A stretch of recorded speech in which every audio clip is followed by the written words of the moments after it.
ఈరోజు మనకు ఒక కస్టమర్ కాల్ చేసి వాషింగ్ మిషన్ ఎక్కువ సౌండ్ వచ్చి ఆగిపోతుంది, ఒకసారి వచ్చి చెక్ చేయమన్నారు. చెక్ చేశాను. ఇది top load washing machine IFB 7 kgsది. డ్రమ్ గుద్దేసుకుంటుంది. మిషన్ కూడా వెంటనే ఆగిపోతుంది.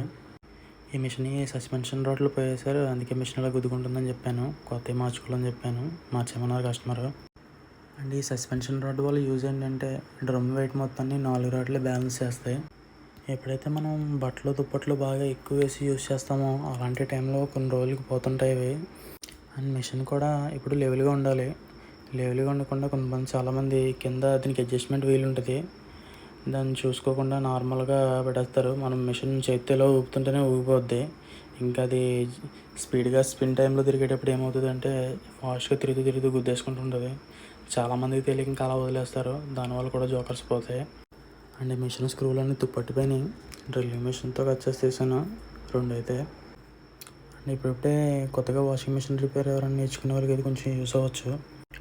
అండ్ చాలామంది సస్పెన్షన్స్ చేంజ్ చేసేటప్పుడు సెట్ అవ్వదు చాలామందికి, ఎందుకంటే మనకి బయట అవి ఒరిజినల్స్ దొరకవు, ప్లస్ దొరికినవి కూడా ఒకసారి సెట్ అవ్వవు. ఎందుకు సెట్ అవ్వవు అంటే దీని 4 వైపులు ఉన్న బాడీ ఉంది కదా, ఆ బాడీ కూడా బెండ్ అయిపోద్ది ఒకసారి. మనం ఏంటంటే సస్పెన్షన్స్ చేంజ్ చేస్తాం, అయినా సరే సేమ్ అలాగే గుద్దుకుంటూ ఉంటుంది. ఏమైందన్నది చాలామందికి అర్థం కాదు. కానీ మనం ఏంటంటే ఆ బాడీని కూడా కొంచెం లైట్గా కటింగ్ ప్లేట్తో బెండ్ చేస్తే దాని లెవెల్కి సెట్ అయిపోద్ది కంపల్సరీ. చాలామంది అది గమనించరు. అండ్ ఈ సస్పెన్షన్ రాడ్లు తీసేటప్పుడు ఏంటంటే రాడ్ని పట్టుకొని కొంచెం పైకి పుష్ చేస్తే పైకి లేస్తుంది. అది అప్పుడు జస్ట్ అలా తిప్పితే వచ్చేస్తుంది ఆ హోల్ చూసుకొని. అండ్ సపోర్ట్కి కంపల్సరీ ఒక మనిషి ఉండాలి. అండ్ కింద ఈ బ్లాక్ కలర్ పైప్ ఉంది కదా, అది కూడా తీసుకోవాలి, లేకపోతే మళ్ళీ మిషన్ కింద దించిన తర్వాత అది తెగిపోద్ది. అండ్ 4 సస్పెన్షన్ రాడ్లు లాక్లో ఓపెన్ చేసుకున్నాం. అండ్ జస్ట్ అలా కిందకి వదిలేసుకుంటే తర్వాత మిషన్ పడుకోబెట్టుకొని బయటకు లాగేసుకుంటే సరిపోద్ది. అండ్ ఇక్కడ ఇంకో మెయిన్ పాయింట్ ఉంటుంది. ఈ రాడ్స్ కంపల్సరీ మనం ఏది ఎటువైపు తీసామన్నది గుర్తుపెట్టుకోవాలి, ఫ్రంట్ బ్యాక్. అండ్ మీరు ఆ రాడ్ని సరిగ్గా చూస్తే 2 గోల్డ్ కలర్లోని 2 సిల్వర్ కలర్లో ఉంటాయి. 2 ఫ్రంట్ 2 బ్యాక్ వస్తాయి. అవి కరెక్ట్గా చూసుకొని ఎక్కించుకోవాలి. అండ్ కొత్తవి తీసుకొస్తాను. అండ్ మనం తెచ్చుకునేటప్పుడే మ్యాక్సిమం ఇట్లా సైజులు ఉంటాయి, ఆ సైజు ప్రకారం అడిగి తెస్తారు.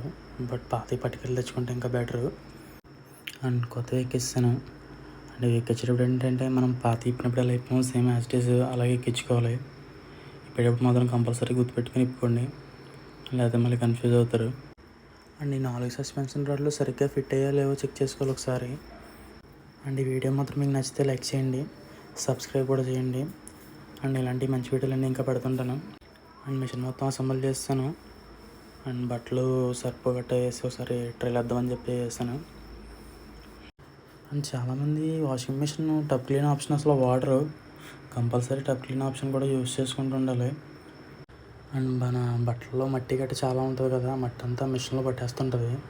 మనం ఏంటంటే ఈ టబ్ క్లీన్ ఆప్షన్లో పెట్టుకొని బయట స్కేలింగ్ పౌడర్లు ఉంటాయి, మన డిమార్ట్లో లాంటి వాటి దగ్గర గట్ట దొరుకుతుంటాయి. టెక్నీషియన్లు అడైనా సరే తీసుకొస్తారు. ఆ పౌడర్ ఒకటి యూస్ చేసుకోవాలి. ఆ పౌడర్ అందులో వేసుకొని టబ్ క్లీన్ ఆప్షన్లో పెట్టుకొని స్టార్ట్ చేసుకుంటే మొత్తం లోపల ఉన్న డస్ట్ అంతా బయటకు వచ్చేస్తుంది. అండ్ ఇది యూస్ చేసిన తర్వాత ఒక 1 day బట్టలు లేకుండా ఉంటే బెటరు. ఆ పౌడర్లో ఉన్న కెమికల్స్ మన బట్టల మీద ఎఫెక్ట్ అవుతుంది, అందుకని చెప్పి మ్యాక్సిమం 1 day వదిలేస్తే బెటర్. అండ్ ఇంతకుముందు అయితే మిషన్ తిరిగి జస్ట్ ఆగిపోయేది సౌండ్ వచ్చేసి, ఒకటైతే చాలా బాగా జరుగుతుంది అండ్ బాగా సెట్ అయ్యాయి. అండ్ దీని ఓల్డ్ జోకర్స్ ఇవి. ఇలాంటి జోకర్స్ కంప్లైంట్ ఉన్న వాళ్ళు ఏంటంటే కంపల్సరీ మంచి టెక్నీషియన్ చూపించుకుంటే కంప్లైంట్ అయిపోద్ది. అండ్ వాషింగ్ మిషన్ ఎక్కువ యూస్ చేసుకునే వాళ్ళకి, కొత్తగా నేర్చుకునే టెక్నీషియన్కి ఈ వీడియో బాగా యూస్ అవుతుంది అనుకుంటున్నాను. ఈ వీడియోకి ఇంతే.